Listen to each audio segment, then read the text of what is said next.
And get started.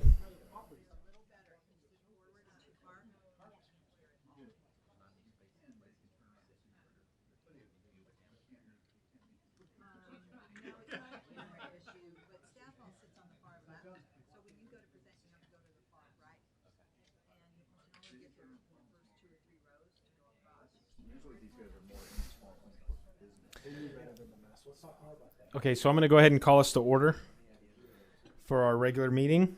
And first item on the agenda is the Pledge of Allegiance. I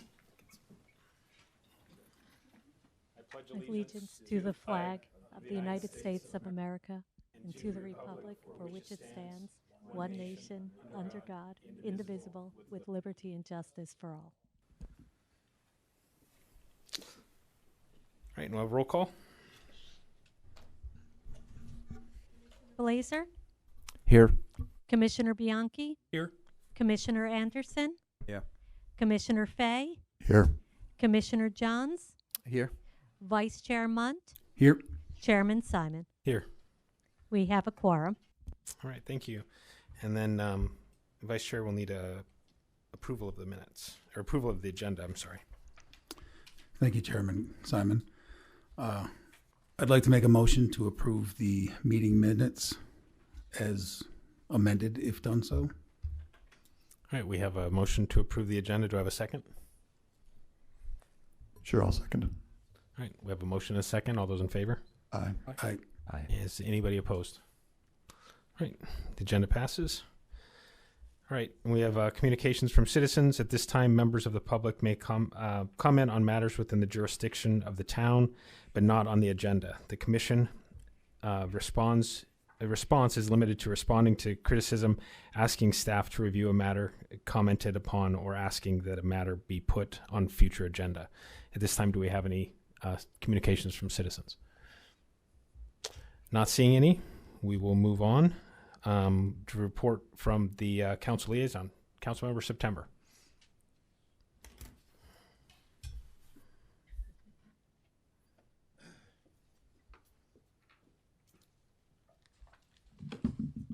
Thank you, Chairman, and congratulations on your chairmanship. So I just want to remind everybody that the town of Gilbert has a special election coming up, and one of the important items on that special election is a transportation and infrastructure bond that the town needs in order to continue to rebuild and grow and meet the demands, the growing demands of our transportation system. So I just want to remind everybody, here's some important dates that are coming up. So most of these have already been mailed out. If you haven't received one and you want to, October 22nd is the last day to request a ballot. October 26th is the last day to drop your ballot in the mail to be sure that it's going to count. And then November 2nd is the actual general election day.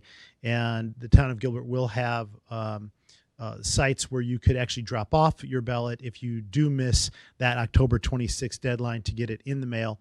And you can go to the Town of Gilbert website to identify those locations or to request a ballot. So I just wanted to share that with you. Thank you very much. All right, thank you. I'm going to put my glasses on, excuse me. All right, so we'll move on to the public hearing. All items listed below are considered the public hearing consent calendar. The commission may, by a single motion, approve any number of the items where, after opening the public hearing, no person requests the item be removed from the consent calendar. If such a request is made, the commission shall then withdraw the item from the public hearing consent calendar for the purpose of the public discussion and separate action. Other items on the agenda may be added to the consent calendar and approved under a single motion. Do I have a motion to approve the consent agenda? Yes, Chairman. I move to approve the consent agenda comprised of item number 9, DR 21-40, 10, DR 21-44, and 11, DR 21-52. Having a motion to approve the consent agenda, do I have a second? I'll second. We have a first and a second. All those in favor? Aye. Anyone opposed? All right, motion passes. Mr. Chairman, I have to step out for a moment. Okay. I told you. Thank you. All right, with that, we're going to move to item number 12, GP 21. Excuse me. Sorry. Let me step back. Newbie on this. Here we go. We have non-consent public hearing items will be heard at an individual public hearing and will be acted upon in the commission by separate motion. During the public hearings, anyone wishing to comment in support of or in opposition to a public hearing item may do so. If you wish to comment on a public hearing item, you must fill out a public comment form indicating the item number on which you wish to be heard. Once the hearing is closed, there will be no further public comment unless requested by a member of the commission. Do we have any comment cards from the public on any of the items? All right, so we'll go ahead and move on to the non-consent agenda items. First on the list is item number 12, GP 21-05 Alta Gilbert. And do we want to do number 13 at the same time? All right, so we'll be hearing GP 21-05 Alta Gilbert and Z 2107 Alta Gilbert. So Keith. Chairman Simon, members of the commission, good evening again. So this next project that I have before you tonight, as you have stated, is for GP 2105 and GP 2107 Alta Gilbert. So, which is a general plan amendment and a rezone, and I'll go over that in a little more detail in just a minute. So the proposed vacant 13.46 acre property is located at, I got to turn it to the map. My brain's got to catch up here. Is located at the northwest corner of McQueen Road and Elliott Road in the northwest growth area of the town. The property, which is currently zoned commercial, fronts onto McQueen and Elliott Roads, as you can see on the map in front of you, and is adjacent to the Sunrise Business Park, which is to the west and a little bit to the north, which is zoned light industrial. To the west is, to the north is also a piece of land it's a small pad site that is zoned community commercial to the north. South of the site, across Elliott Road, is Gilbert Spectrum Industrial Park, also zoned light industrial. And then you can also see to the east of the property, on the far east side of McQueen Road, on this map, you can see that it's zoned single-family residential, and there's probably approximately 6 to 7 houses there. I will show you this in a little bit closer view so you can see it a little bit better. So the subject site, which has been envisioned by the town and original developer as a prime commercial corner, providing needed support and complementary uses to the growing employment base in the area. This is how it's always been envisioned by the town and the original property developer. The current property owners are now of the opinion that the inclusion of multifamily residential with a small commercial corner provides critical housing not currently available for the workforce. So here's that close-up development plan, and I'll go into more details on the development plan in just a few minutes. So this next slide is a map of the northwest growth area in the town, which is the location in the town where the largest percentage of employment uses are found, including large industrial and office-oriented developments, and is targeted to be a vibrant hub for employment, redevelopment, and innovation within the community.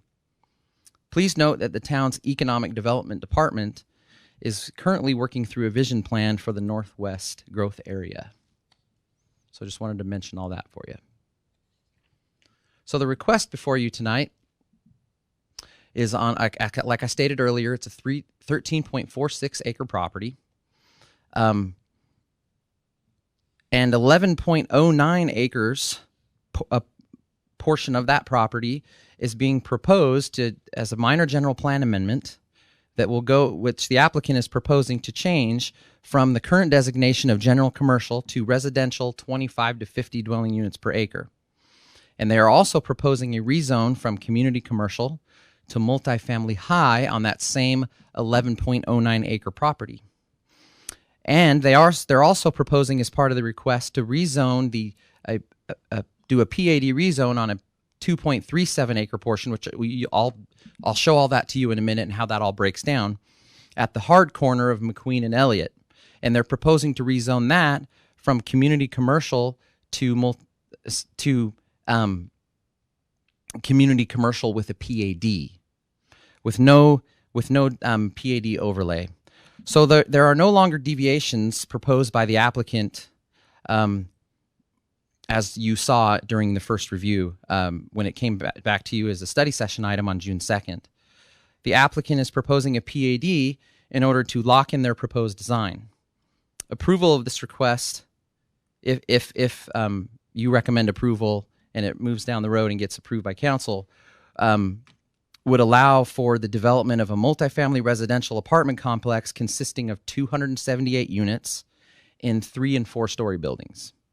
Also part of the request is that commercial piece, like I said, and I'm going to show you now the general plan exhibit. So this slide shows that 11.9 acre piece, and you can see on your screen in front of you that it is the L. It's kind of like an upside down L shape, or it looks like kind of like a flag.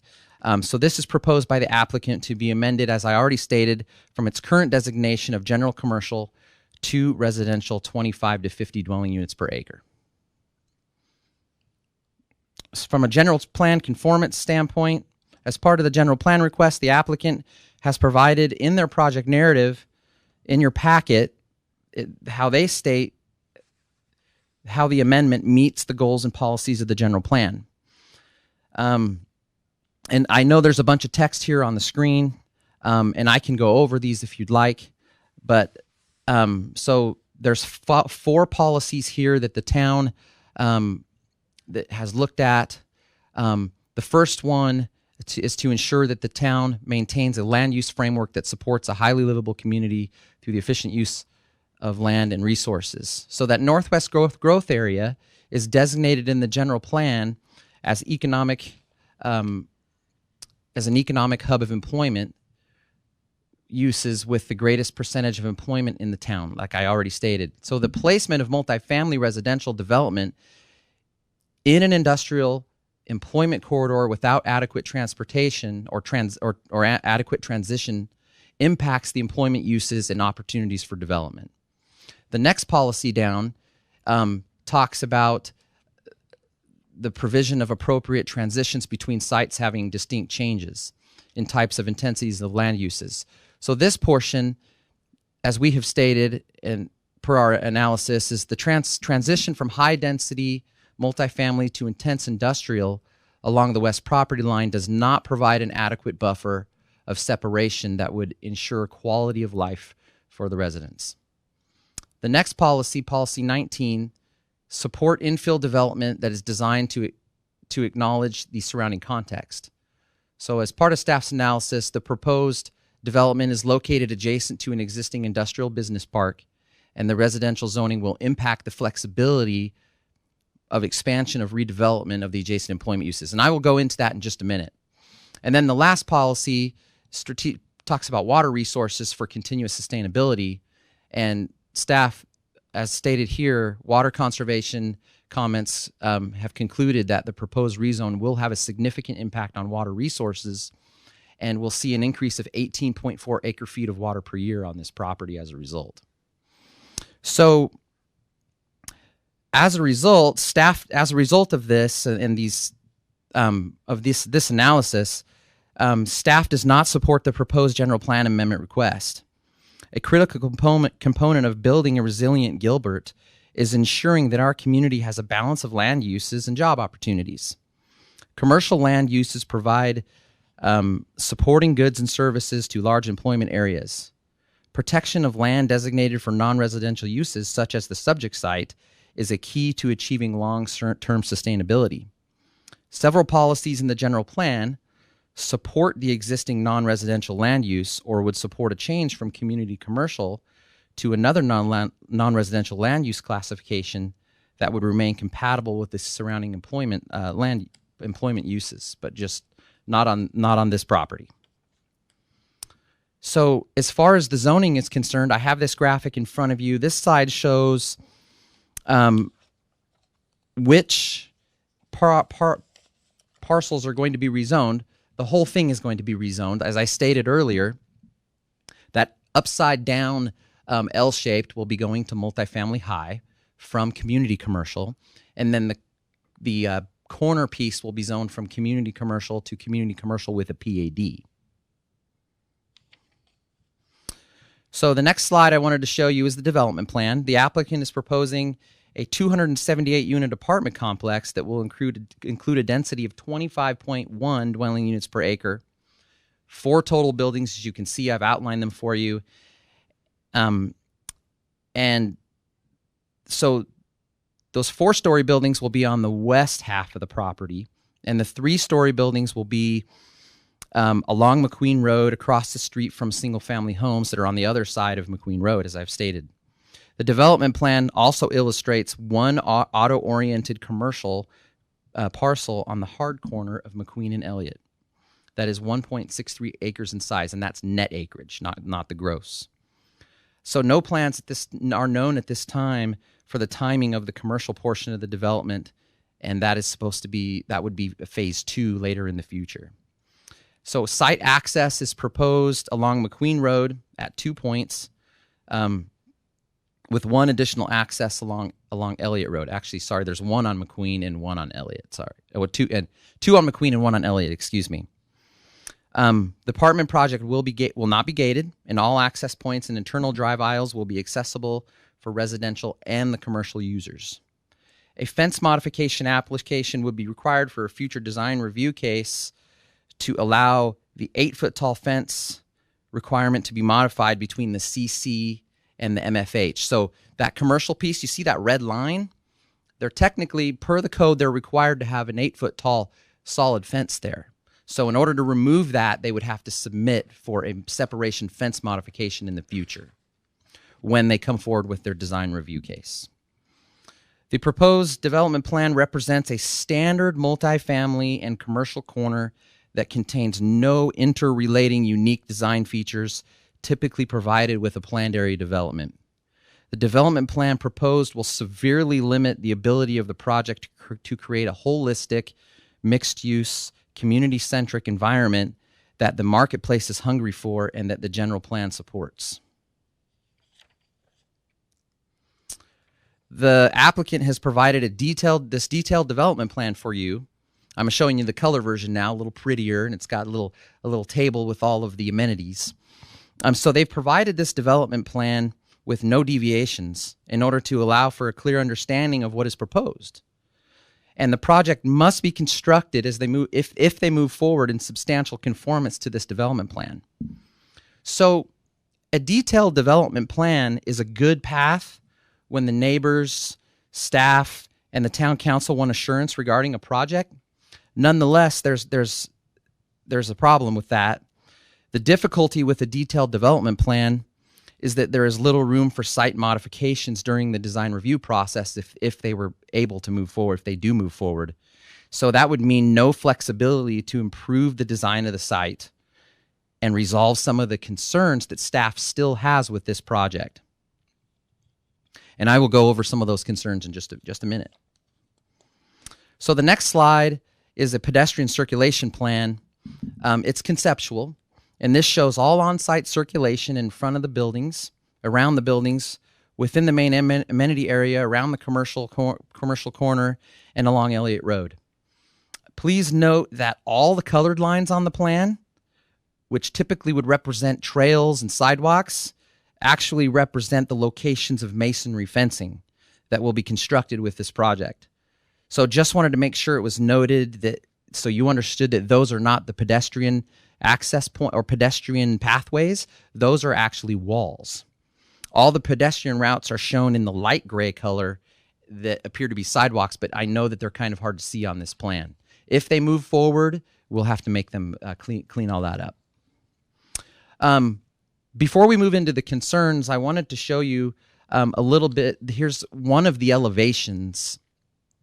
This is one of the 4-story elevations, so I wanted to at least show you this before I start talking about the next our set of concerns that we still have with the project that have not been resolved. So some of our unresolved concerns that we have for the project is first the loss of commercial. the loss of the 11.09 acres of commercial on the arterial corner in our northwest growth area. Staff does not support the loss of commercial zoning to residential uses in this growth area when the commercial zoning can be developed to supplement the existing employment uses or rezone to permit further growth of light industrial employment uses.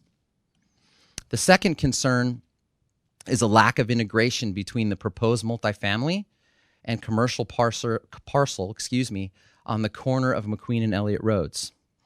So please note that staff has indicated to the applicant, and we have provided them these comments midway through our review, our second review, that the site, or actually from first review, excuse me, that the site as currently designed does not include an appropriate level of integration between the multifamily and the proposed commercial, and is not what was envisioned by town staff and the council upon the creation of the multifamily high zoning district.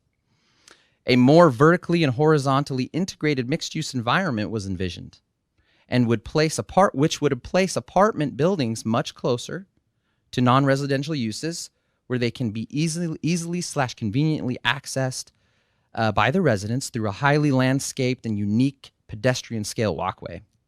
The current design completely separates the commercial from the residential by a large parking lot, making it feel highly disconnected and not one cohesive development.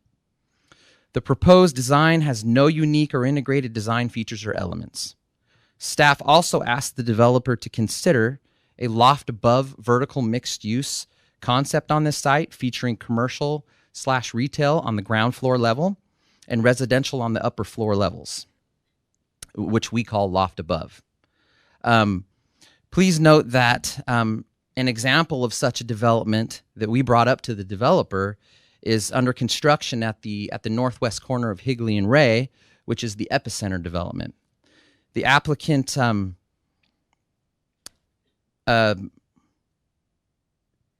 so we highly encouraged them to look at that type of design. We never stated to them at any point that it's something that we would approve, but it was something that we would discuss with them. Now, please note that it was highly encouraged to the applicant by staff to consider moving in a similar direction as Epicenter, and that we would discuss that with them. It should be noted that residential loft above is a permitted use by right in the community commercial zoning district, and would not require a new design review. It would not require a general plan amendment or a rezone, and it would only require a design review application be submitted and a DRB approval. So those are the first two concerns. The next concern that we have is increased setbacks of industrial/employment development to the west of the subject site. So the proposed residential development would create increased side setbacks for all industrial sites abutting the property to the west, increasing the existing 15-foot side setback that they're allowed to have today from 15 feet to 75 feet, essentially prohibiting future expansion and limiting future redevelopment opportunities for these industrial properties. And as you can see on the site plan, the colored site plan in front of you, I have shown the line where the 75 feet would be. And you can see that it's right through the side of one of the buildings, like literally cuts that building down the side and through another building, and right through the front yard area, the parking lot area of another building. And so that's the industrial setback concern that we have. The next is with the increased setbacks for the commercial development to the north. The side setbacks of the adjacent vacant commercial parcel to the north will be doubled from 15 feet to 30 feet as a result of the proposed residential zoning, making the commercial property very challenging to develop given its relatively small size. And again, the map in front of you shows that 30-foot mark, and that makes that property very skinny and very challenging to develop. So the last two concerns is the visual impact along McQueen Road. The development plan has been modified from the original submittal to include 2 3-story apartment buildings along McQueen Road. that will be set back 42 feet from the property line and 220 feet from the existing single-family residential homes across the street. So the impacts of two 36-foot tall plus apartment buildings where the long side of each building faces the street, faces McQueen Road, totaling 388 feet of building frontage, will have a very significant impact on existing single-family homes across the street that are only a little over 200 feet away. Imagine walking out your back door as being one of those homeowners and seeing these massive apartment buildings, two of them for a stretch of almost 400 feet. So that's one concern. The last concern here that I wanted to bring up tonight was the conceptual elevations. And you can see one of them on the screen in front of you. Upon the general review of these elevations that were provided by staff, keep in mind they're conceptual. They have not submitted a design review application. We are concerned that the design does not meet the same level of quality as other high-end apartment complexes recently approved by the town, such as, I can name them, elevations at Santan, Town Commons, the Flats at Santan, Novell at Val Vista Square, Quintana at Verde Cooley Station. So there's several of them throughout the town that have been approved, and some of them are multifamily high, and they do not meet the same level of design as those buildings. So before I move on to the next slide, reports recently completed for the site and future reports for this area, economic type reports, indicate that a lot of multifamily already exists in this area. While they do mention that there is a possibility multifamily can be located on this site, we don't encourage multifamily developments on arterial corners throughout the town and see this corner as more of an infill product that would be more appropriate for commercial and industrial uses, similar to what exists to the west and to the south of the site. So, and if you're not aware, I'm going to show you some of these slides in just a second. We have ran a report showing multifamily within 12 miles, 5 miles, and so I've started at the larger spectrum, and 3 miles away from this property within a reasonable commute shed of 30 minutes. So I will show you those slides right now. On this slide are some graphics created by our wonderful town economic development staff using CoStar, which provides information, analytics, and marketing services to the multifamily and commercial real estate industry.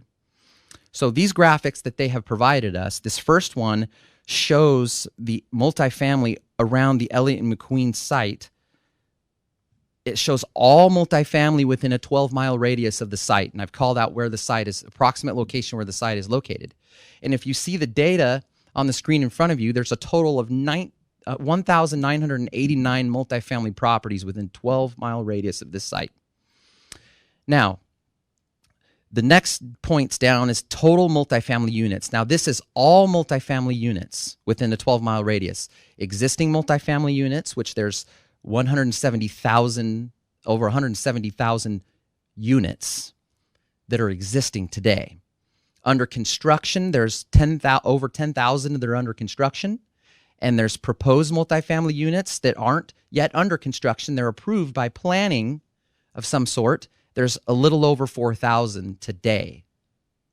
So total would be over 185,000 units within 12 miles. The next slide I want to show you is all multifamily within a 3 and a 5 mile radius. So within a 3 mile radius, the graphic to the left shows total population in the area of 76,000, little over 76,000.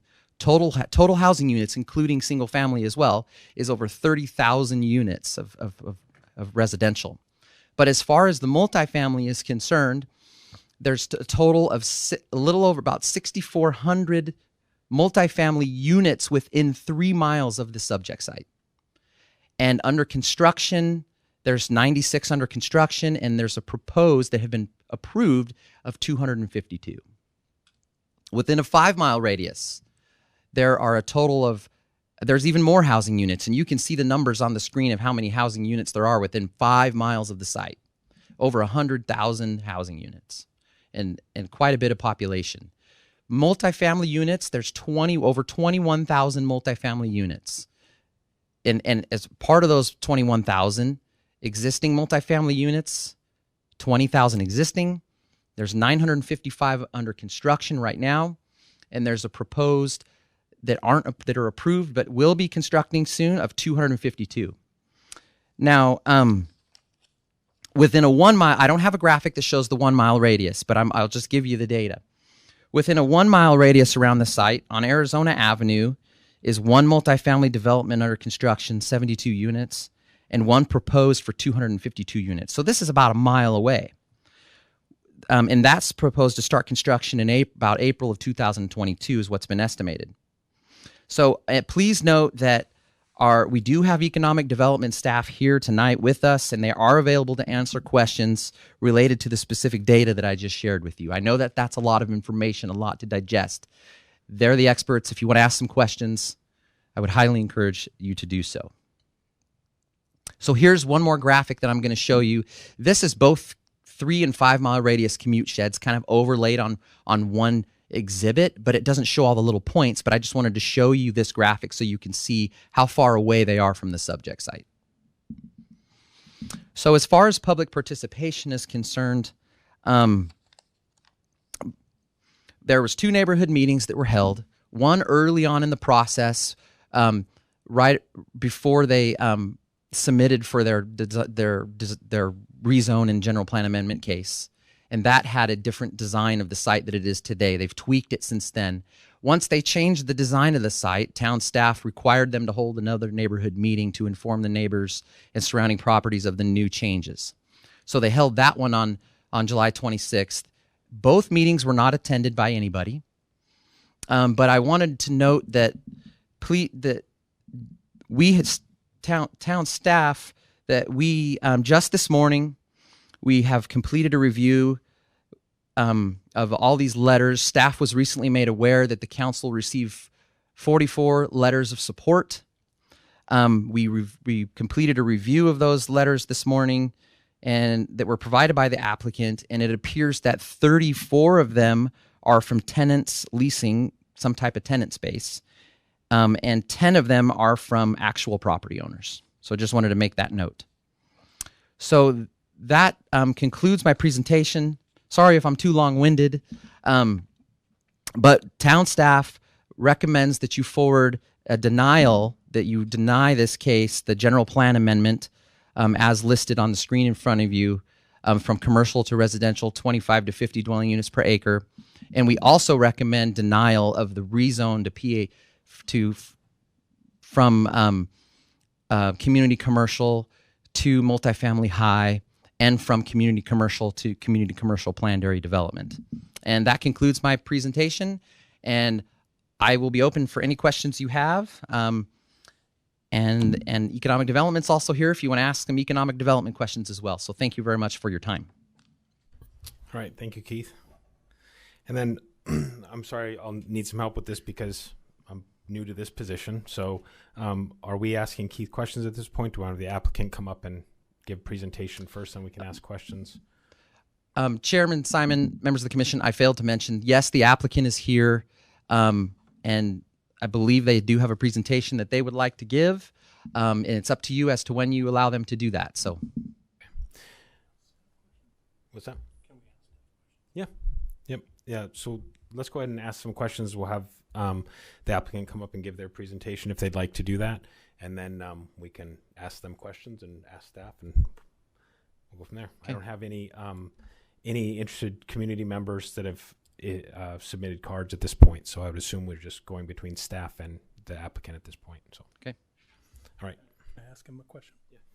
So Keith, thank you for the presentation. Actually, a couple of my questions you actually started to address in your presentation.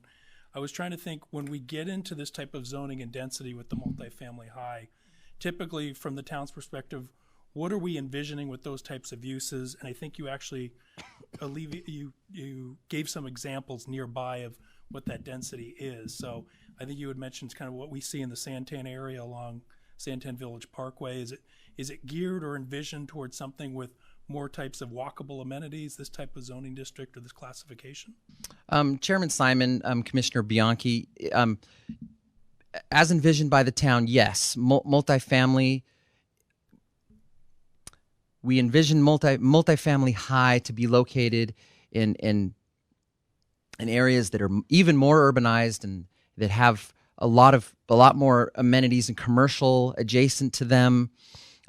Places just like Santan Village it's perfect. That's why there's a lot of multifamily you see in that area. Places where you can get that density and that height of the buildings, and where they are close enough to be able to walk to and be integrated horizontally appropriately to these commercial types of uses. So yes, that is where we envision those types of uses in an area such as that, in regional commercially zoned areas.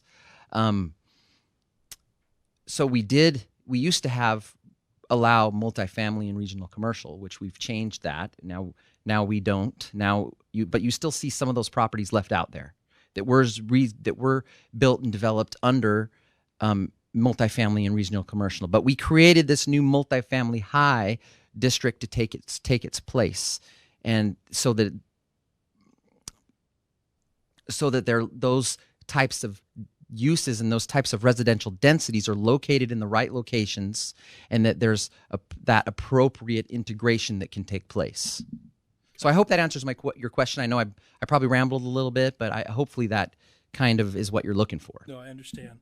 And then the second part was, you actually talked about, if we were to move forward with the residential rezoning component of this, you actually talked about, my question was, what is the impact to adjacent employment or light industrial uses, especially with the setback and the development regulations.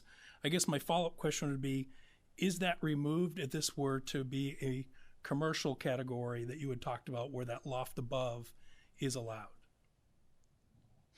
So, meaning, do those setbacks change if it was not residential, but if it was with the permitted uses that you said were allowed under a commercial district? Right. Chairman Simon, Commissioner Bianchi, I think I understand your question now. That's a very good question. I don't believe that. Correct me if I'm wrong, members of my staff.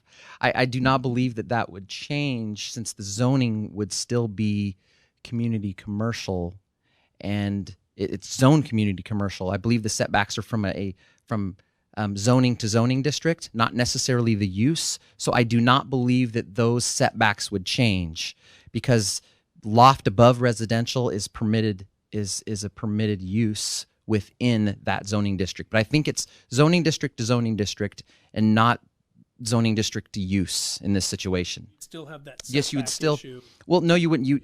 With the uses wanted to expand or anything like that, or the vacant lands adjacent to it. Chairman, Commissioner, and we've been presented with the site plan presented, yes. But if they were to keep it community commercial and do loft above, then no, the setbacks would not be increased to 75 feet, is my understanding. Hope I answered that. That is correct. Okay, thanks. Right. Any other questions at this point for Keith? All right. So we'll throw it to the applicant. If you'd like to come up and give a presentation, we'll go there, and then we'll come back up to more questions.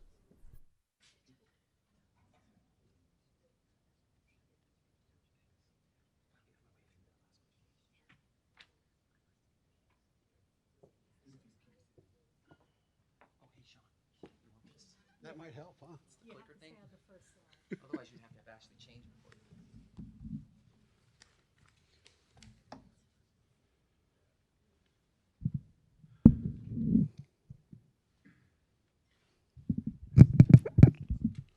All right. Thank you for the opportunity to be here. My name is Sean Lake. What is my address? 1744 South Val Vista Drive, Val Vista and Baseline. Here representing Wood Partners in connection with the proposed development here at Elliott McQueen. This property I've had a long history with. I've presented multiple projects to the town, have worked with the town staff over many years and this property owner to develop this site. It's remained vacant. I was joking with my wife. This property was zoned for retail development when I was in high school. Now, I look young, but I'm not that young. And that was over 35 years ago. And so it has been developed and designated for retail development before Amazon existed, before iPhones existed, before a lot of computers. I mean, so this was really designated for retail development back when we did four-corner retail commercial, back when we did four-corner. But over the years, many retail expansions have come and gone, come and gone, come and gone, come and gone. And this property owner has continued to hold and be patient and pay commercial taxes on this property, waiting patiently to develop the property. I think we're here this evening with a good project that would allow this property owner to use their property in a very reasonable, consistent manner that we think will help with the revitalization of this area. And that's key, something key that we wanted to point on with this property. For those of us that are familiar, all of us are very familiar with the town of Gilbert. We've seen expansive growth in the town over the last 15 years. Tremendous activity going on in the east side of Gilbert, in the south side of Gilbert. We've got Rivulon, we've got the South Gilbert area. We've got so much growth going on in and around the auto dealers. Things are exciting and things are happening, but not much has happened in the northwest quadrant. It's kind of that older part of town that we haven't seen a whole lot happen. In fact, the majority, we did a study, the majority of the apartments that they're talking about that were built in this area were built in 1990. So we have an old housing stock.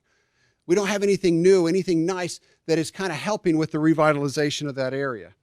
I wanted to clarify that. That's kind of an introduction. I wanted to clarify a couple of things. The first is, staff pointed out that in the staff report that there was a drive-through. We are not proposing a drive-through. Period. End of discussion. We are not proposing. We are working with a specialty sit-down restaurant user for the corner parcel. We're willing to enter into agreement with the town and limit that and prohibit any type of limited service or specialty drive-through or anything like that. So we're willing to do that and have made those commitments to the town and continue to make those representations to the town. Staff also pointed out there's letters of support. I don't know if you received those in your packet. I don't know, or it should be diminished, the fact that there's business owners who support this project. We have a large, they call them tenants. I call them business owners, people who have put their lives in businesses and live in this area. This is an employment business area. So I think the people who work in this area should have a say as well. We also have residents in this area that have written letters of support. No opposition. This is supported by the people who live in this area. In fact, Clay Richardson with Wood Partners, who's with us here this evening, lives a bike ride, like a quarter mile from this site, and has done so for over 20 years. He knows the people, he lives with the people in the area, and what he's hearing from all of his neighbors is, please do something. If you drive up and down McQueen, it's the ugliest street in the town. Please do something to help revitalize this area. And we've been talking about this for years, and we don't see a whole lot of activity. I'm getting a little excited, so let me go to my presentation. I apologize, but I wanted to clarify a couple of those points. As staff pointed out, this is the site located at the northwest corner of Elliott and McQueen. For those that are familiar with the site, there's the big SRP substation on the corner that kind of limits, the access into that corner. So there's the corner is carved out, as you're familiar. There's also limited access to the property, but this was originally envisioned for four corners of commercial at this intersection. As you can see, the general plan has substantial amount of general commercial at this intersection. And as we're seeing with the growing economy and the changing economy, there just isn't the need for that much retail commercial. Certainly not four corners. A lot of different jurisdictions around the valley have decided, we don't need four corners of commercial. People aren't building brick and mortars like they used to. We're shopping more and more online, and that will continue down that trend. I don't see a backwards way to that trend leading forward. So we are proposing to take this 12, 13 acres from general commercial retail to residential 25 to 50. Now, I want to point out when we talk about multifamily M, which is up to 25 units to the acre, we requested multifamily H because our density on a net basis is 25.1. So we're not asking for 50 units to the acre or something like you would see over in the newer, nicer area. you know, at the over on Cooley Station or in those areas that the town is having multifamily. We're proposing 25.1 net units to the acre. If you included the commercial on a horizontal mixed use, or a horizontal mixed use type of a concept, to include the commercial with residential, our density would be about 20, which is that MFM designation. There's the general plan. There's the zoning that we are proposing. The proposal that we're asking for is for 278 units, again, 25 units to the acre net, 20 units to the acre if you include the commercial gross on a horizontal mixed use type of a standpoint, where the buildings face the open space. Now, when we came here, the Planning Commission was very clear. We don't like your deviations. We don't like your ideas about open space. Go back, change the plan, make it comply with the code. We've done that. We've added a lot more amenities and open space and eliminated all the deviations to the site. We have a very nice facility. If the heartburn is with the development plan, we can work with staff. We know that there has to be a separate process through a site plan and DRB application that this board has to approve. Quite honest, I was a little surprised that staff said, hey, no, once you approve the development plan, there's really no, you can't really change the site plan. That's not what I hear when I come before this commission with a site plan and design review elevations. I think this board does have discretion on that. But if the board is uncomfortable with that, we're certainly willing to call it a conceptual development plan or a preliminary development plan subject to future review by this board. A lot of amenities and open space. We exceed a lot of the requirements. It was asked with the PAD, why do you have a PAD? Well, we had a PAD originally when we filed the application because we had deviations to the code. That's it. We don't need a PAD, but with the PAD, we do lock in place things like we're having the buildings pushed back further from the west side. We have more space in between the buildings than the code requires, and we have more amenities and open space than the code requires.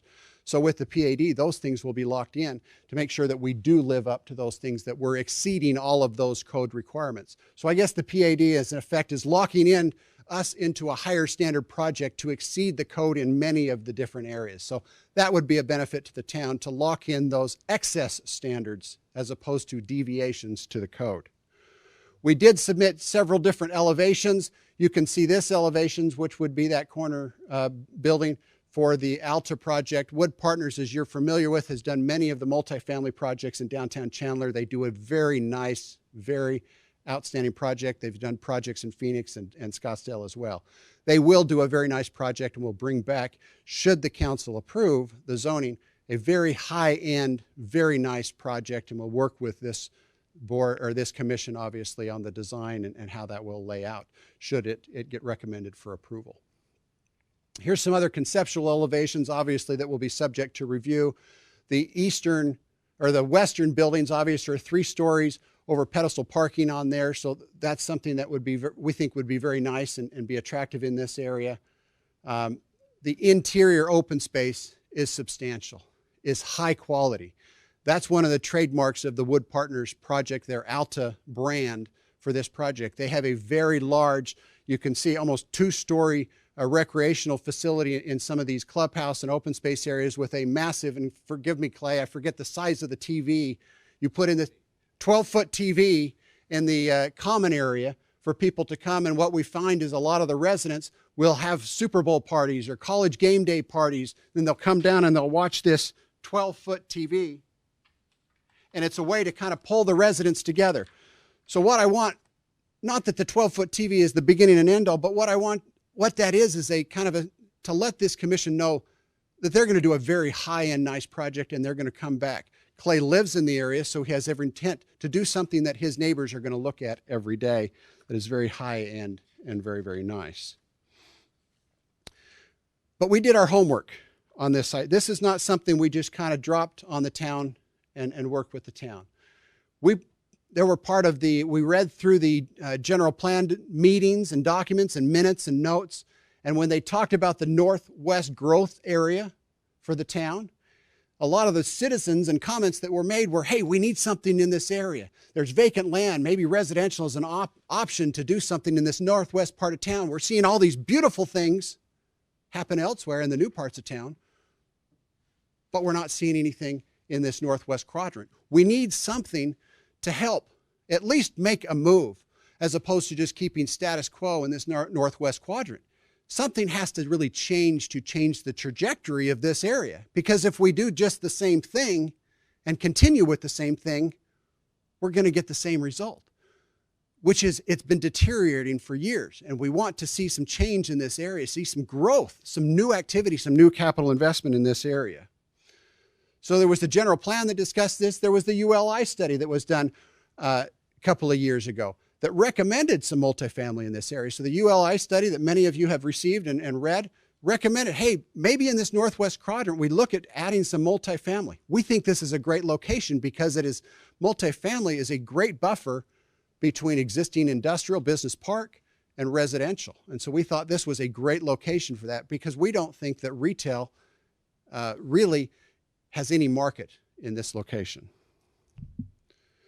In addition to that, we hired Mr. Pollock to do a market analysis study for this project. Is multifamily viable here? Does it make sense?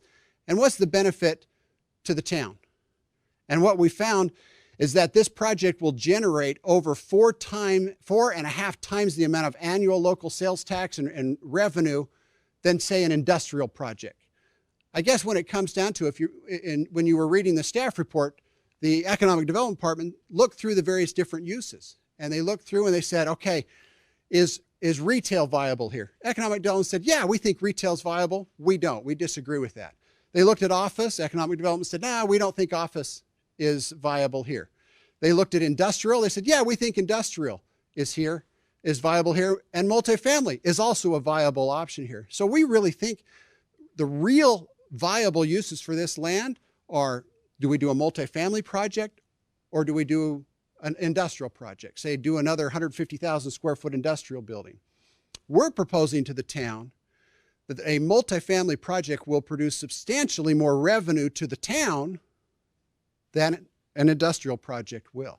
So we think it benefits, and Mr. Pollock backs it up with his study about how this will produce more revenue to the town, not only in construction tax and initial one-time revenues, but also ongoing annual tax benefit for what we would be proposing as opposed to developing this for an industrial. So we think the overall town benefits by allowing this land use as well as the property owner.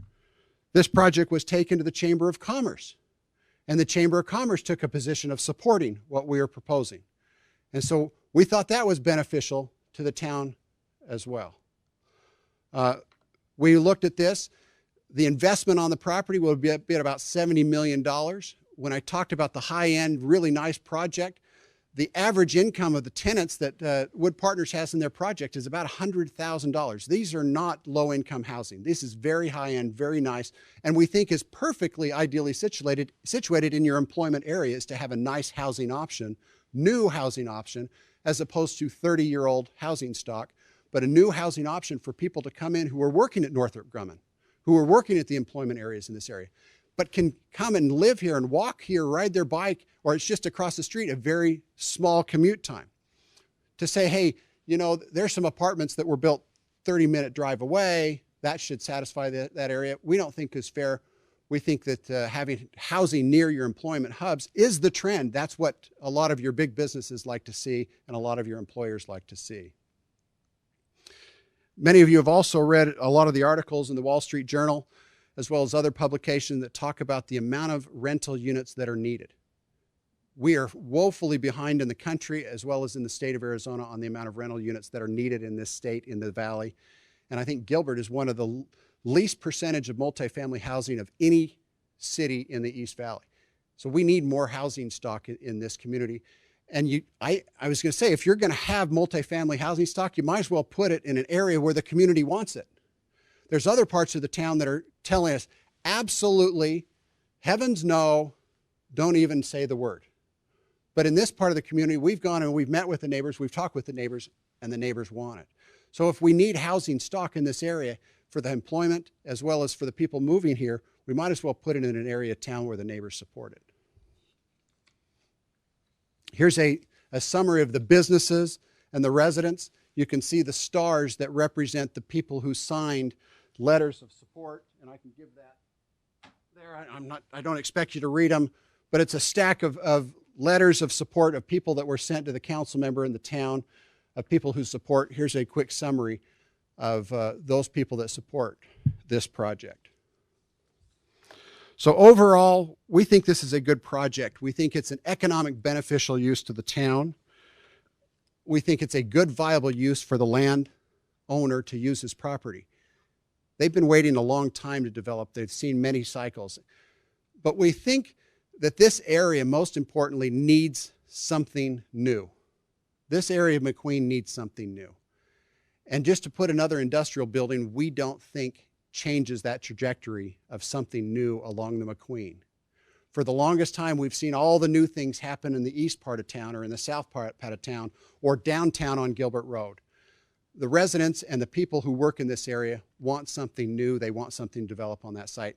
We think this is a great project that will help take that first step to help McQueen in that transformation as that happens over the next many years in the town of Gilbert. So with that, we would hope you would recommend approval. We hope you would support the neighbors, support the chamber, support the businesses and the property owner, and support this project. So with that, I'd be happy to answer any questions.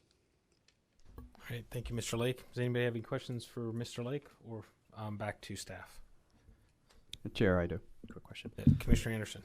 So my question is, how long has the current landowner owned this property?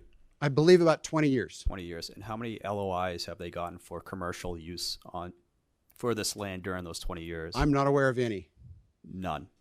Okay. And how many LOIs have they gotten for residential on this site? I've worked on 4.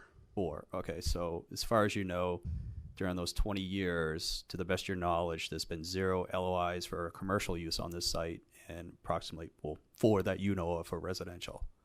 So to me, that kind of tells me that commercial developers are not interested in this corner to develop it as commercial, and has a more of a residential appeal to those residential developers. So that's interesting for me to know. Thank you. Right. Anybody else? Commissioner Johns. Well, thank you for the presentation.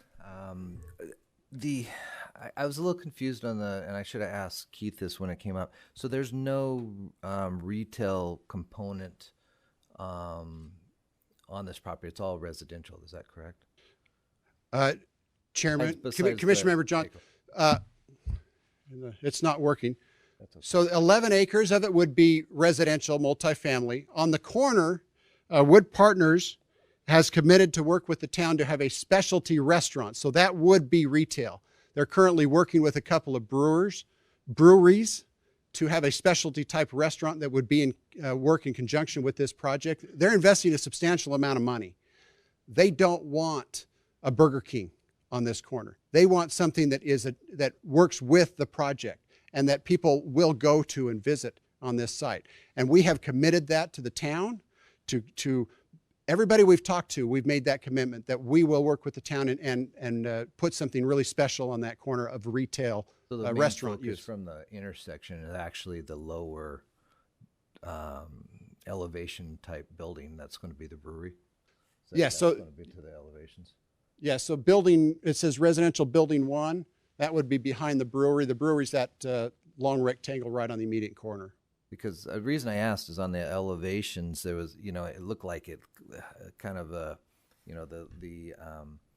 renderings on the perspectives kind of showed a kind of almost a retail aspect on the bottom, unless those are kind of amenities for the residential. Great question. Those are the clubhouse and amenities for the residential. Let me go back if I can. Here we go. You can see on that bottom lower hand, they try to design, or on the pictures on the left side, they try to design something very high, clear story, very big, open space and amenities, as well as, sitting areas and common areas and exercise rooms. So there is a lot of common area, commercial, if you will, type uses for the residents of that apartment complex. So it's very on that open first floor. on that. Very open. And then everything behind, and again, Keith, I think, mentioned it, but everything behind to the west and to the north, that's industrial or light industrial? Everything to the west. the north of the property and to the west of the property? Yes, so the the only north, residential is really across the street to the east. yeah, to the north used to be a bank. If you're familiar with the bank that used to be on that corner, I'm trying to think of the tenant there now. I drove by that. Titan Solar, who signed a letter of support. To the east, or to the west, there is what used to be a friend of mine's auto, indoor auto. He had specialty auto, kind of. I actually remodeled it, so. And then on the south side is a Jeep parts and specialty that does those type of alternative vehicles. So what kind of distance? So the only really residential is to the east. What kind of distance from the buildings to that residential? About 105 feet on the west side. Okay. I think that's correct. And the buildings along McQueen, those are also still 30-foot tall, kind of similar to the building height of 3-story. The buildings along McQueen would be a 3-story residential. So I think that's about 36 feet. Yes. 230. Okay. It's across an arterial road. Yeah. Yeah, and I'm kind of curious about also the height, because when I was on the board last time, we approved a tilt-up, 2 properties down across from Elliott, and it seems to be a similar scale, a similar height. So I was just kind of curious how to bring that into perspective. Oh, thank you. That's all I had. All right. Anybody else? Commissioner Bianchi. Sean, kind of going back to staff's point that they had raised, could the multifamily component be accomplished through retaining either the GC general plan or the commercial zoning, or is it just too much commercial that goes with that category that gives you the hesitation? That's a great question, Chairman, Commissioner Member Bianchi. If we use the existing zoning, we would have to have the entire first floor to be retail use. And our opinion, there is just not the demand in this area for that amount of retail to be added. Now, if there was a creative interpretation to call it horizontal mixed use because we have retail on the corner and design more integration with that restaurant on the corner, I don't know. I'd have to ask staff. The reason we went the direction that we did was because we were told you'd have to have the whole first floor for retail. And we're not interested in filling up the residential for 3 stories and then have vacant commercial for a year, 2, 3 years. And then I'm back before this commission and the council saying, guys, there's no demand for the retail in this area. Let me put homes in there. And then all of a sudden we're back to rezoning the property or whatever the staff would make me do at that time. We're not interested in building retail that there's just no demand for.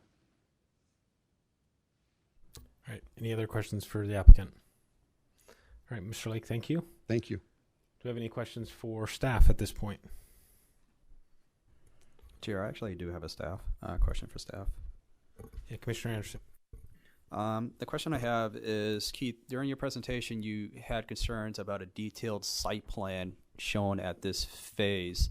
So for GP and zoning cases in Gilbert, do site plans get approved with that, or is it strictly just zoning? Because I agree with you, they should have flexibility during the DR approval to make any changes that are required or staff or zoning code.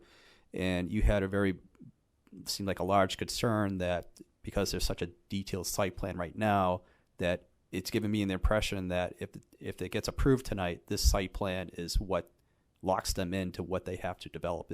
Am I understanding this correctly? Chairman Simon, Commissioner Anderson, so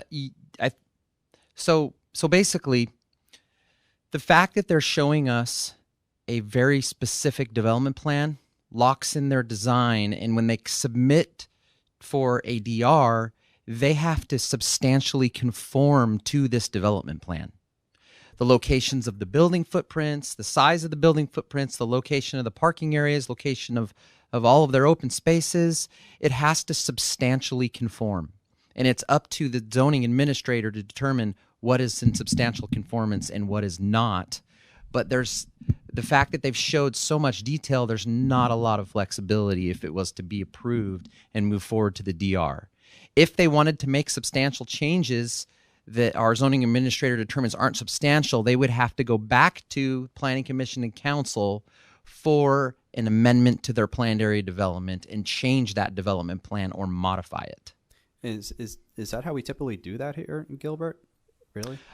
Chairman Simon, Commissioner Anderson, for the most part, when we do a PAD, we do have a development plan that has to be conformed to substantially when they get to the design review stage. For the most part, yes. We try to take out some of the detail and have a little more flexibility on some of the parking and things like that, but we usually like them to show the locations of the building footprints, the general location of the parking, all of the open space areas and things like that. We try to make it as flexible as we possibly can. But in this case, the developer's showing quite a bit of detail, so they're locking themselves in, and they haven't provided themselves a lot of flexibility.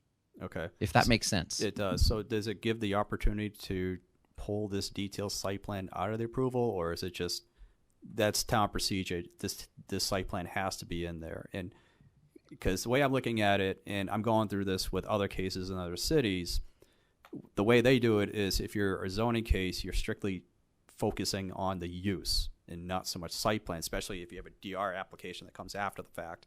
All that detail gets worked out there. So I'm just kind of curious as to why we ask for site plans or development plans at this phase. And if it gets approved this way, it locks the developer and saying, all right, this is what you need to do. Because what I'm afraid of is if this gets approved this way and it moves along to DR, that there's going to be some sort of hiccup that's going to force these guys to come back before us again to amend their zoning case. And it's just kind of a weird, vicious cycle that we're putting applicants into.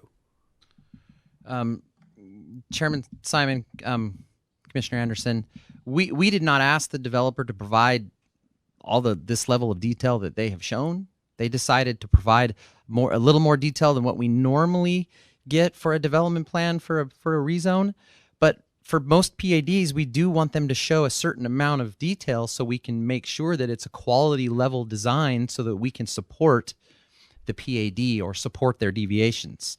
In this case, they're not zoning, they're not asking for any deviations, but they still want to have a high quality development to lock in that quality and that design. So that's why they're showing a lot of this detail, I would think. Okay. I don't know if they can scale it back at this point. I don't know if it's too late in the ballgame to do that. Okay. So, Mr. Lake, does your client feel comfortable with the site plan that's laid out right now? That if this thing gets approved tonight the way it is, that they're not going to have issues later on down the line once they get into DR, or if they get into DR? Chairman, Commission members, our position on this is a conceptual plan. And then when we file a DR case for site plan, there is flexibility of both this board, the staff, and the property owner to work on this plan, to make changes to the plan. So if it helps, we can change it and call it a conceptual plan. We can pull detail off that people are uncomfortable with. A lot of the things that in the PAD that we're talking about are excesses. And so we can keep and say, a minimum of 105 feet from the west side, or a minimum of X feet from the north side, or a minimum of so many feet from the east side. We're happy to do that. If it helps, we'll pull detail back, but that's the first time I've been asked to show less. And that's why I'm bringing this up, because I'm hearing conflicting scenarios from both of you. You're saying that this site plan is going to be conceptual, or you want to treat it as conceptual, where staff is saying, no, this is what you're going to build. That's how I'm understanding it. If I'm not, I'll go on the record to say we believe it's conceptual, and we will come back to this board. Should the council ultimately approve the land use first, we'll come back to the board with the site plan and work with to come up with a site plan that everybody's comfortable with. So again, that doesn't have first floor retail. Differently, you're saying this is conceptual, where you could possibly come back for a DR case where a completely definitely different will come site back. plan, where Keith, if I'm understanding you correctly, no, this is, if it gets approved tonight, this is what you guys are building. Chairman, Commissioner Anderson, they did apply for a PAD This is a PAD, so if this is approved tonight, what is built has to be in substantial compliance with what is shown on the screen. Okay, so That is essentially, what staff reviewed, what was shown to all the neighbors, Right. what we've been looking at. To So- change the application substantially at this point, it's not what was shown to the neighbors. It's not what staff so because reviewed. it's a PAD, what we're seeing on the site plan, essentially, this is what they're getting locked into doing. That is correct. They could Okay. certainly come back at a later date and do amendments, but it would not be, what goes to design review has to be in substantial And that's how I'm compliance with- understanding it from your point of view. And Mr. Lake, it sounds like you want to treat it differently as, no, this is conceptual. We'll come back into DR and we might have a bunch of changes that we want to do. And it sounds like if that's the case, then you're going to have to come back through zoning again to get this site plan amended into the new zoning case. So I just want to make sure everybody clearly understands this. Chairman and I- Commissioner Anderson, that would be the correct process. If I could propose hopefully a resolution to this, if we add a condition of approval that says the site plan as shown is conceptual in nature and the final design shall be worked out with the DRB or with the DRB board during site plan and design review application, we'd agree with that one as well. Ava, is that even an option? Hesitant to recommend that as this has been months of study with this application, with this site plan, and that's what all staff reviewed and the public was shown. Okay. I just want to follow up on that. So from the town's perspective, then, having the additional detail is more that the developer has the impetus to have to build that, not so much that it has a detrimental impact on the town's ability to have that built? Vice Chairman Mund. The PAD is interesting. Often people will just come with a rezone and a general plan amendment, and if everybody's in agreement with it, great, we move it forward. Staff, of course, is opposed to losing this commercial corner, so the applicant wanted to show us what it could look like, and therefore originally did the PAD because they wanted deviations from the code. The PAD was necessary. Now they've come back with no deviations, but in order to have the commission, the residents, and staff aware of what they wanted to do, they kept the PAD. Staff still is not recommending support of this project, but often applicants will do that, hoping that a quality design will sway staff or the commission or council to approve it. Okay, thank you. Mr. Lake? Maybe through the chair, obviously we think that condition of approval saying that the development plan is not approved and will be subject to future site plan approval by the design review board, we would agree with that condition. If the commission just wants to recommend to the council that this just be zoned without a PAD, that's fine with us as well. We don't have to have a PAD. We don't need one. We thought that was something the staff wanted, and now we're finding out that's not something the staff wanted. So, Okay. Eva, could we do that? If we were to move forward with approval, could we move forward with approval without the PAD at this point?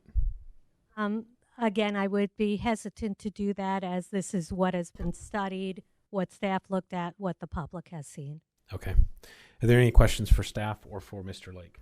Yeah, so I just want to follow up on Ava's. So I understand staff doesn't support the project and is recommending denial. I think the question is procedurally, do we have the authority to move this along, deleting the PAD as part of the zoning?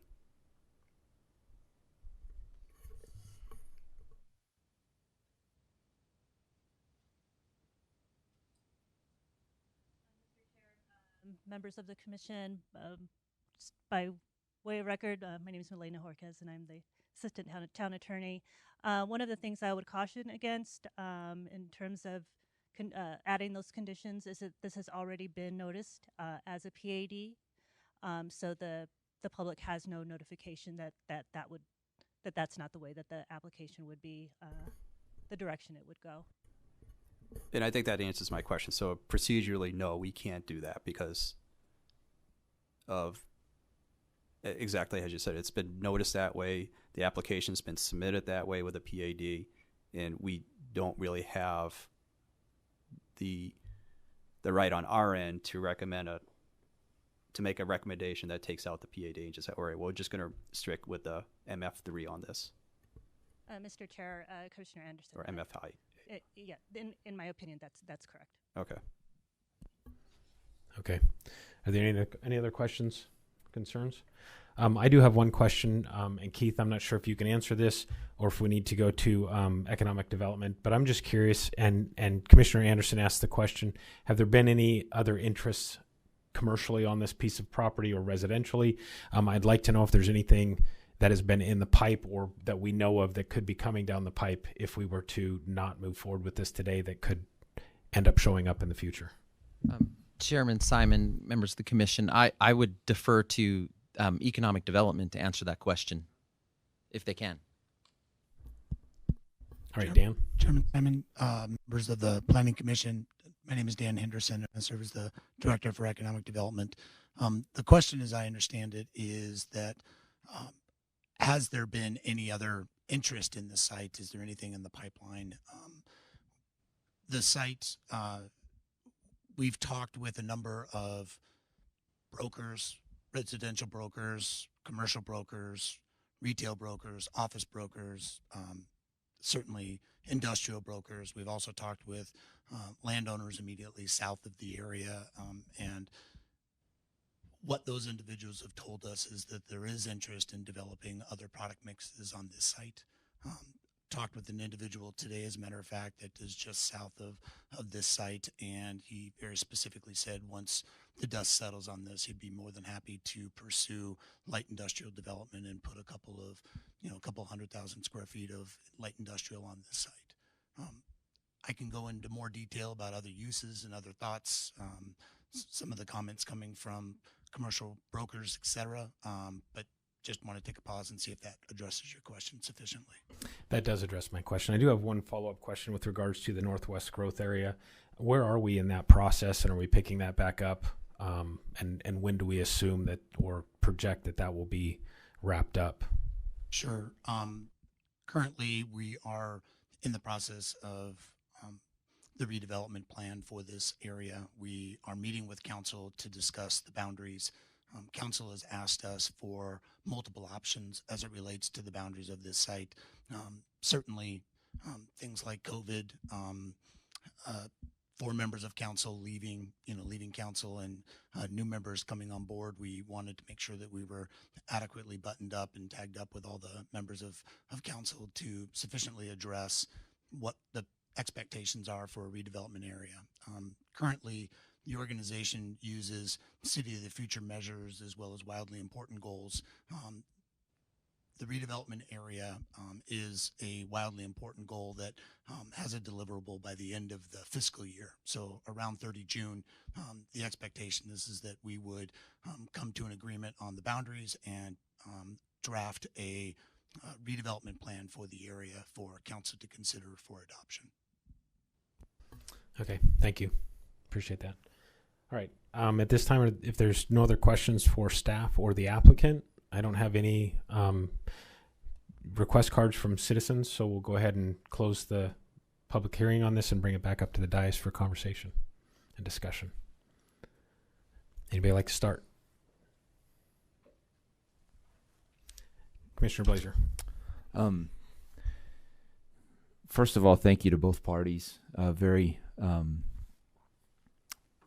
I guess passionate is the right word, passionate presentations. And I can appreciate both positions. I'll tell you what, a couple of thoughts I had as both sides were presented. Based on the position that there is so much multifamily, I feel like we wouldn't be justified in approving any. This is an overstatement, but approving any multifamily from here on out, based on the sheer number of multifamily in the surrounding area. Now that being said, I'll tell you the one hang up I have. I guess I'm not as concerned as losing the commercial space. But the one hang up I have is how it's going to affect the neighbors with the setback. And to me, that's almost a deal breaker. Now, it seems like if there's no PAD, those buildings could be realigned and you could meet the setback requirements without the setback going through the buildings or limiting future expansion in the buildings adjacent to it. And so I'm going to have a really hard time overcoming that. In the study session we reviewed an issue where a neighbor could potentially, keep the developer from developing, and I would hate for that to happen here, and put restrictions based on a setback requirement. So that's kind of my biggest hang up with what we're seeing. So, anybody else? Commissioner Bianchi. I think this is probably not my first preference of what I'd want to see in this area, especially when we talk about these types of growth areas. There's really more of a focus on job creation and employment. But that being said, I think this has the potential to work. I think based on what was pointed out in the ULI report, I think it could aid some of the area employers as well. I appreciate the work that staff did and the applicant did to remove the deviations, but I think it may have come at the expense of kind of a more unique product, because I'm trying hard to focus on the land use before us and not so much the site plan, although I started to agree with Commissioner Anderson's questions as well. I think with these general plan amendments, especially in an employment area that staff is recommending denial on, which quite frankly is pretty rare, I think it's pretty good that at least for us to discuss some options that might be available.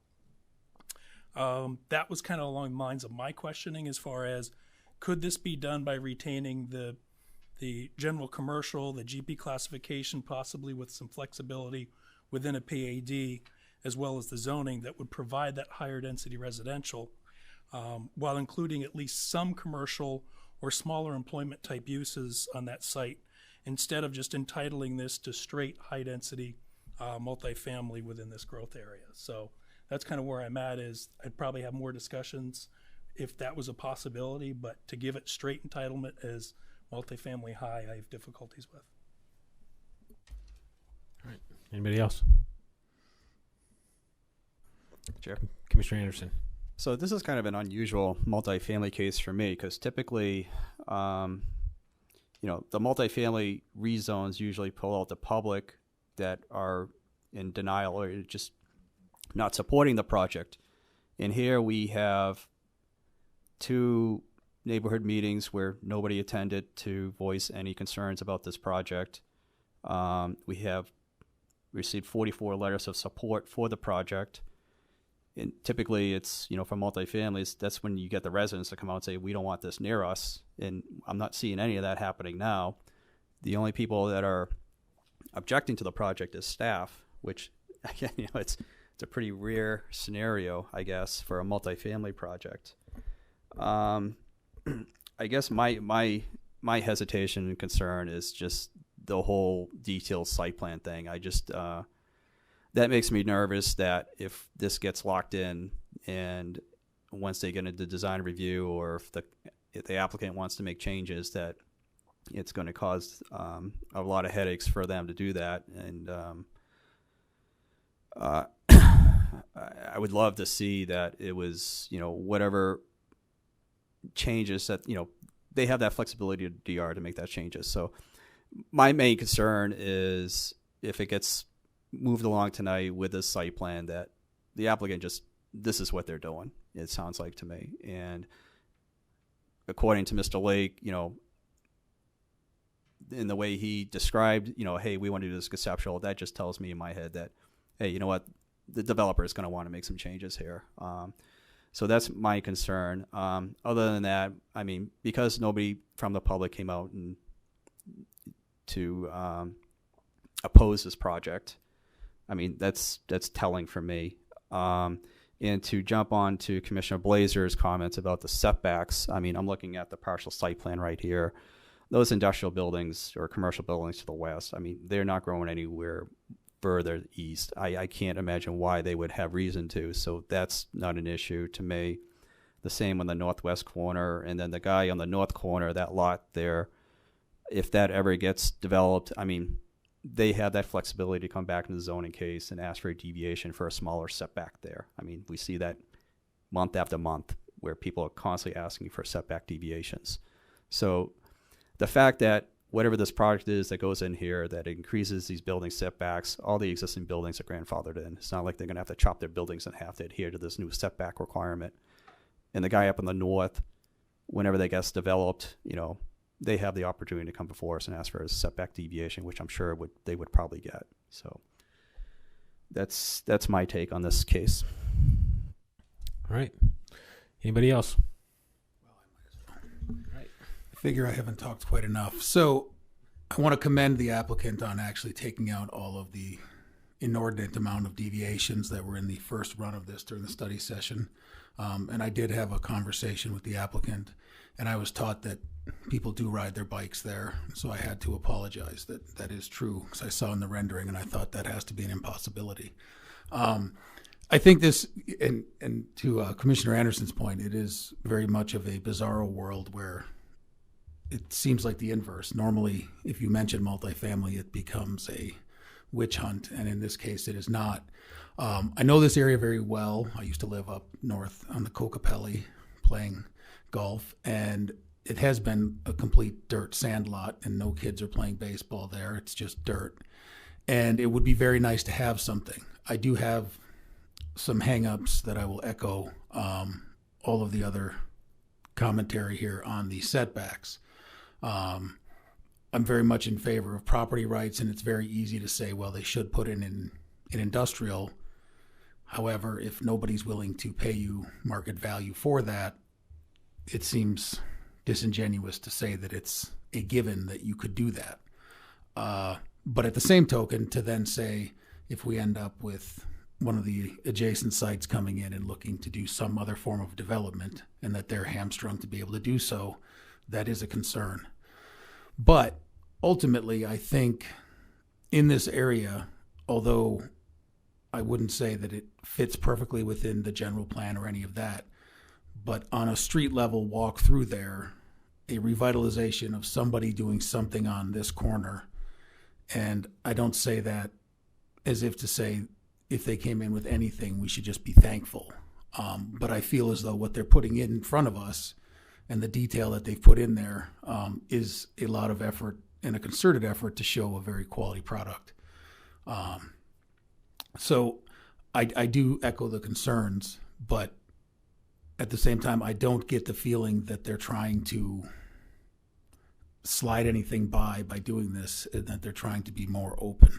And I think the site plan looks pretty good. I would comment that if we do end up with some form of approval, that I don't know if, I guess the site plan maybe can't be modified, but one other point was the connectivity with that commercial space, to have something more, a more concerted effort that would have both that brownish open space square and the tenant-only dog park and the commercial to have some kind of connectivity, whatever that would be, I don't know, but thank you.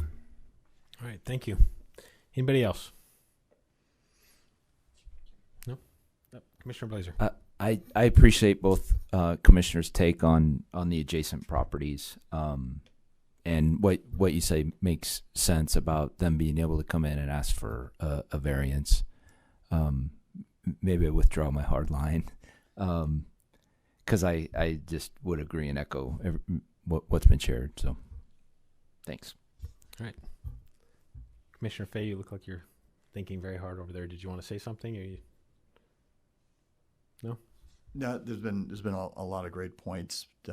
One of them that Commissioner Bianchi kind of put words to something that I think I was troubled by. I mean, there's a few things that troubled me about this one, but I was troubled by the number of deviations and the impacts they had, and taking them out sounds like there's, but it does seem like it's undermined some of the unique coolness that there was on this site before, that while it was both objectionable, it also kind of intrigued me, and it seems to miss the mark on. I mean, not that intrigue is almost kind of an aesthetic, and I try to say that's a business decision, but still it seems like it almost, I don't know if it was actually a positive change.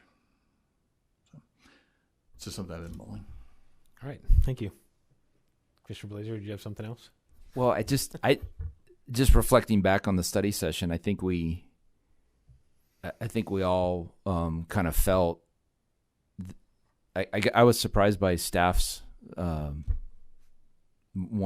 asking us to deny the and I think we thought, well, if you eliminate the exceptions that they're asking for, we'll generally have support.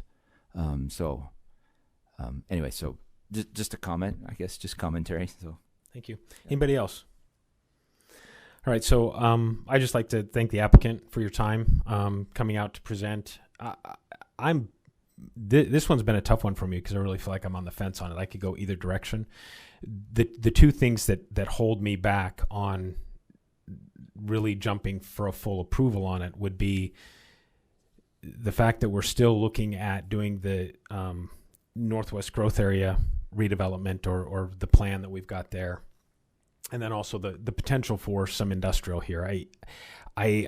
I don't know that this would revitalize the area with regards to putting residential here. Is it going to bring what we need in order to drive the actual redevelopment, regrowth in this area? Would industrial do that? I don't know.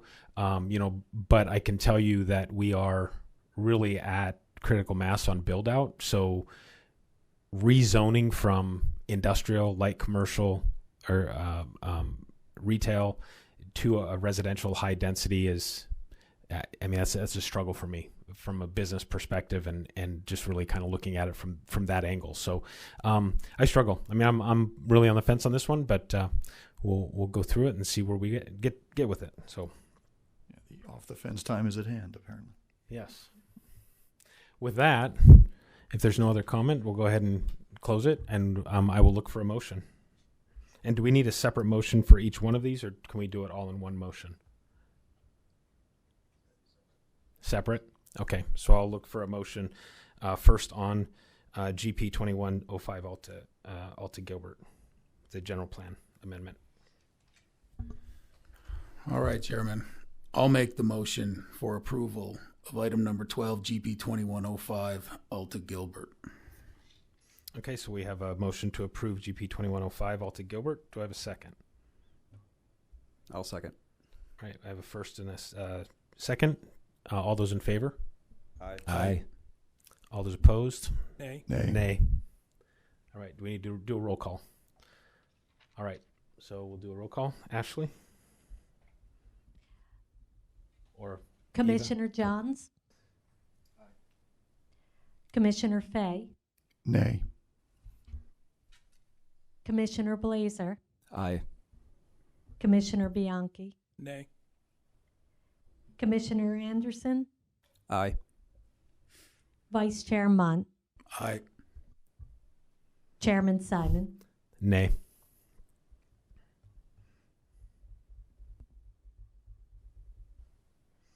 All right, so we have roll call is taken, and the motion fails at a 4-3. So do we need a second motion then at that point? No, we're done with that one, correct? All right. It passed 4-3. It was 4 approvals, 3 denials. Was it 4-3 approve? Okay, I counted incorrectly. I'm sorry. 4-3 approve. Sorry. Guess I need to go back to math school. All right. With that, we'll look for a recommendation on Z2107 Alta Gilbert, the zoning. I'll jump in on that one. For the reasons set forth in the staff report, move to recommend approval to the town council for Z2107 Alta Gilbert as requested, subject to the conditions listed in the staff report. All right. We have a motion. Do I have a second? I'll second that. All right. We have a motion and a second. All those in favor? Aye. Those opposed? Nay. And we'll do a roll call again. Commissioner Fay? Nay. Commissioner Johns? Aye. Commissioner Blazer? Aye. Commissioner Bianchi? Nay. Commissioner Anderson? Aye. Vice Chairman Munt? Aye. Chairman Simon? Nay. So the motion passes 4-3. If I did my math correct that time. All right. So with that, we will move on to item 14, administrative items to the commission. Discussion action is the discretion of the majority of the commission regarding public input requests on only administrative items. Persons wishing to speak on an administrative item should complete a public comment form indicating the item number on which you wish to address. And not seeing any? All right. We will discuss item 14, Planning Commission meetings of 2022. And has everybody had a chance to review those? They were in your packet. We need a motion to approve, I'm assuming. Thank you, Chairman. I'd like to make a motion to approve the 2022 Planning Commission meeting dates as set out in this packet. All right, we have a motion. Do I have a second? I'll second that. Oh. Motion and a second. All those in favor? Aye. Aye. Aye. All those opposed? All right. All right, and then we jump on. I need a motion on the Planning Commission minutes. Vice Chair. Thank you, Chairman. I'd like to make a motion on the Planning Commission minutes. I'd like to move that we approve them. All right, I have a motion to approve the minutes. Second. I have a motion and a second. All those in favor? Aye. Opposed? All right, and then Eva, communications from staff. Am I in the right spot there? You skipped over communications from commission or chairman. Oh, I'm sorry. Communications from Commissioner Chairman. Any of the commissioners have anything they'd like to address? Yeah, I'll just take a moment to say welcome to the new members. And I was absent last time to see ex-chairman Bloomfield leave, and Tyler, I forgot his last name, I apologize, but Jones, Commissioner Jones. And so I just want to just to voice that it was very nice to have them, and I learned a lot from working with especially Chairman Bloomfield, and I'd like to just put into the minutes that he'll be missed, and thanks for his service. As well as I'd like to put in the retirement of our favorite planner, Amy, and wish her the best of luck, and look for me when there's some good trout fishing. All right, and I'd like to echo that. Amy, congratulations on your retirement. Good luck. It's been a pleasure working with you, so I appreciate you. And I'd like to encourage everybody to make sure you fill out your vote cards the correct way and send them in. So with that, Ava. Thank you, Chairman. And I would like to say it's a strange night of comings and goings, and to welcome our new commissioners and to thank our new commissioners and our current commissioners for your service to the town.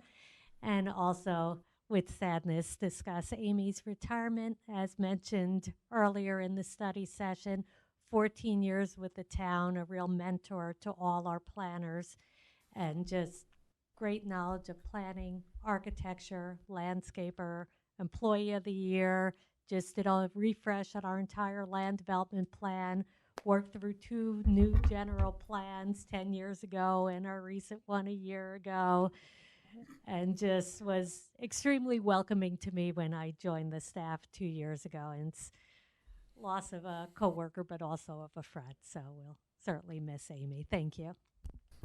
All right, thank you. With that, we will adjourn. Everybody have a wonderful Halloween, and we will see you next month.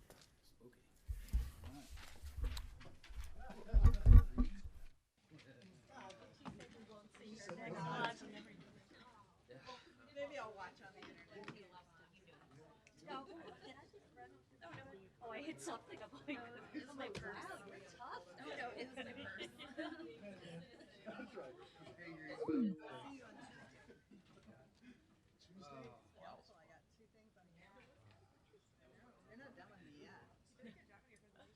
Commissioners, they're not all like this.